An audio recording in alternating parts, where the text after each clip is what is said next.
Marami ang nagulat at nag-react sa video ito na kung saan pinost ito ng unofficial PBBM News dahil sa mga pahayag ni Marcoleta na tila siya ay napahiya.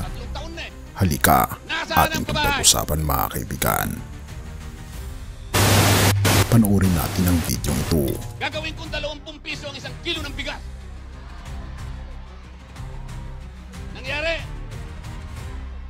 Nangyari.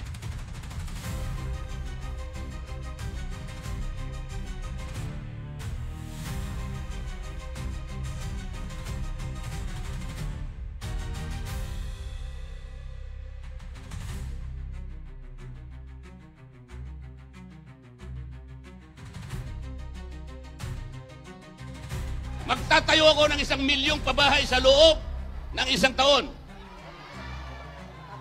Ilang taon? 3 taon na eh. Nasaan ang pabahay? Nasaan?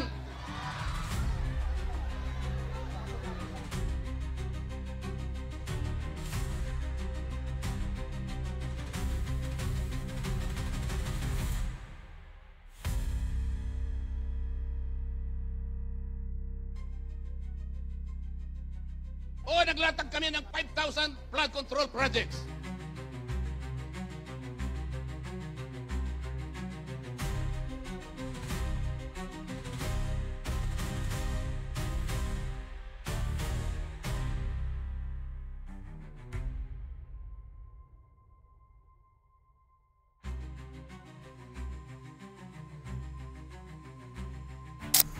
Ika pa dito sa nakasulat.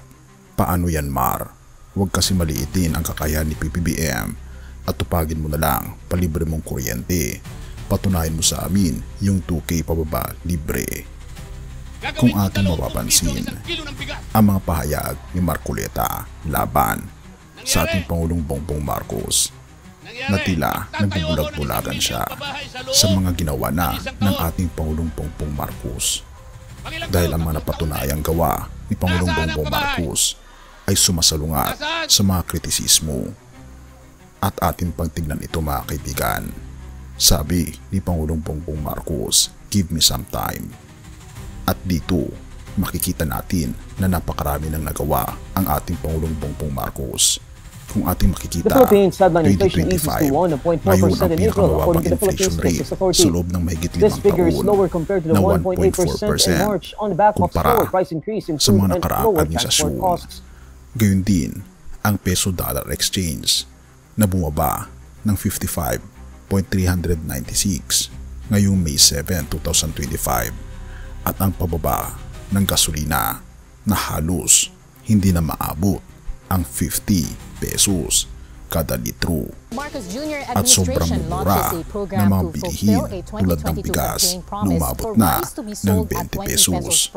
Pinangunahan ni Pangulong Ferdinand R. Marcos Jr. ang pamimigay ng halos 3,000 mga titulo ng lupa sa mga benepisyaryo ng Department of Agrarian Reform. Jr. ang namigay ng land title sa mga Agrarian Reform Beneficiaries o ARB sa Mindanao Civic Center Gymnasium. Nasihan din ito dahil maliban sa kanila ay nabigyan din ng titulo ang mahigit 50 miyembro ng kanilang tribong higaw. The Philippines is one of the fastest growing economies in Southeast Asia, according to Moody's Analytics. The Philippine economy is expected to grow by 5.9% in 2025. Isa pa dito, sabi pa dito, LOL, Philippines President is useless. He doesn't do anything. Pero kung ating makikita mga kaibigan, Philippines is projected to be the second fastest growing economy in Southeast Asia this year and in 2025 as domestic demand is expected to remain resilient according to Moody's ratings. Isa pa dito, Philippines overtakes Malaysia, Vietnam to become Southeast Asia's fastest growing economy. At isa pa ang pagdidistribute ng land ownership at title sa iba't ibang dako ng Pilipinas. At kung ating makikita mga kaibigan, napakarami pa na mga project ni Pangulong Bongbong Marcos. Isa pa dito ang pinakamahabang bridge sa buong mundo ay malapit nang may sakatuparan.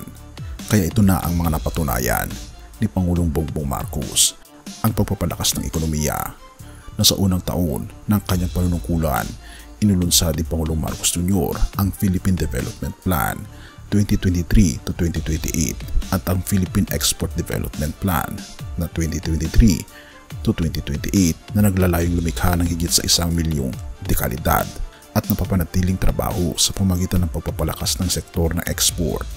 At pangalawa, pagtutok sa infrastruktura. Ipinagpatuloy at pinalawak ng administrasyon ang mga proyektong infrastruktura sa ilalim ng Build Better More program na naglalayong mapabuti ang konektibidad at pasilidad sa buong bansa. Pangatlo, pangangalaga sa kalusugan at edukasyon. Pinagtibay ng pamahalaan ang mga programa para sa libreng edukasyon at pinalawak ang access sa serbisyong pangkalusugan lalo na sa mga liblib na lugar. At pang-apat, pagtugon sa korupsyon. Sa kabila ng mga aligasyon laban sa ilang opisyal, nanindigan si Pangulong Marcos Jr. sa pagpapatupad ng mga reforma upang labanan ang korupsyon at mapanatili ang integridad sa pamahalaan. Ang mga naunang pahayag ni Senator Marcoleta laban kay Pangulong Marcos ay tila nawala ng bisa sa harap ng mga konkretong hakbang at programa na ipinatupad ng administrasyon. Sa halip na magpatuloy sa pagbabatikos, mas mainam na kilalangin ang mga positibong pagbabago at magkaisa tayo para sa ikabubuti ng bansa. Have mercy, O God, at purihin ang ating Panginoong Diyos. 1:14 verse 6. Ako ang daan, ang katotohanan at ang buhay. Walang makakapunta sa Ama, kundi sa pamamagitan ko. Sa gitna ng mga usaping pampolitika at batikos sa pamahalaan, madalas nating naririnig ng iba't ibang opinyon at akusasyon. Ngunit sa huli, ang katotohanan ay laging lumilitaw at ito hindi nagmumula sa galing ng tao kundi sa biyaya ng ating Panginoong Diyos. Ang sinabi ni Jesus sa 1:14 verse 6 ay paalala sa atin na siya mismo ang katotohanan. Hindi natin kailangang patunayan ang ating sarili sa mundo kung tayo lumalakad kasama niya. Ang katotohanan mula sa ating Panginoong Kristo ay hindi nababahiran ng pansariling interes o politika. Hindi ito nababago ng opinyon ng tao. Sa kabila ng mga pagbabatikos kay Pangulong Bongbong Marcos, ang mga resulta ng kanyang gawain, kung ito man ay totoo at makatarungan, ay nagbibigay liwanag sa anumang maling paratang. Gaya ng liwanag ng ating Panginoong Kristo, ang katotohanan ay hindi kayang itago. Ang paalala sa atin, huwag tayong masyadong manatili sa ingay ng mundo. Sa halip manatili tayo sa ating Panginoong Jesus, ang katotohanan hindi kailanman nabibigo. Sa Kanya, matatagpuan natin ang tunay na hustisya, kapayapaan at direksyon, hindi lang sa pamahalaan, kundi sa ating personal na buhay. Purihin ang ating Panginoong Diyos at tayo manalangin. Ama naming Diyos na makapangyarihan sa lahat, ang aming Panginoong Jesus ang tunay na daan, katotohanan at ang buhay. Sa gitna ng kaguluhan at maling paratang, Panginoong Diyos, tulungan niyo po kaming makita, lagi, at ituon ang aming pansin na Ikaw ang aming tanging sandigan. Turuan niyo po kaming lumakad sa katotohanan, hindi sa pansariling pakinabangan, kundi para sa iyong kalulatian. Patnubayan niyo, Panginoon, si Senator Marcoleta, ang aming Pangulo, ang lahat ng aming leaders, at ngayon din po, ang lahat ng mamamayang Pilipino, at lahat ng tao sa mundo, na kami po tumalikod sa aming mga kasalanan, harapin ang buhay na walang hanggan, harapin ang kaligtasan ng aming Panginoong Kristo at tanggapin ito sa aming buhay. Pinupuri po namin at pinapasalamatan o aming Panginoong Diyos sa inyo pong kabutihan sa amin at patnubayan niyo po kami at patawarin po kami sa lahat ng aming pagkukulang at pagkakasala sapagkat ito po ang aming samot hiling sa matamis na pangalan ng aming Panginoong Jesus. Amen.